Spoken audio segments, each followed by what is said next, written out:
सिद्धेश्वर साखर कारखान्याचा ऊस दर अखेर जाहीर करण्यात आला. परिसरातील इतर साखर कारखान्यांच्या तुलनेत अधिक दर देण्याची परंपरा यंदाही कारखान्याने कायम राखल्याचे कारखान्याचे मार्गदर्शक संचालक धर्मराज काडादी यांनी सांगितले.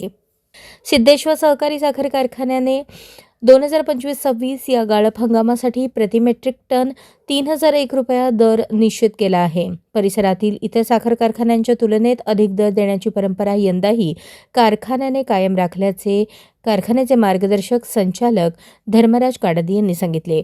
ऊस दराची रक्कम 3 हप्त्यांमध्ये अदा करण्यात येणार आहे. यामध्ये पहिला हप्ता प्रति टन 2,500 रुपये तात्काळ अदा करण्यात येणार असून दुसरा हप्ता प्रति टन 300 रुपये जून महिन्यात दिला जाणार आहे. उर्वरित 201 रुपयांचा अंतिम हप्ता दिवाळीच्या सुमारास अदा करण्यात येईल असेही काडादी यांनी सांगितले. मागील 6-7 वर्षांपासून कारखान्याला भेडसावणाऱ्या आर्थिक अडचणींमुळे संपूर्ण ऊस दराची रक्कम एकाच वेळी अदा करणे शक्य झालेले नाही. त्यामुळे जानेवारीनंतर ऊस गाळपास देणाऱ्या ऊस उत्पादक शेतकऱ्यांना काही हप्त्यांच्या देयकांमध्ये विलंब होतो. हे यापूर्वी अनुभवास आले आहे. ही बाब लक्षात घेऊन पुढील नियोजन करण्यात आले आहे असे काडादी यांनी सांगितले.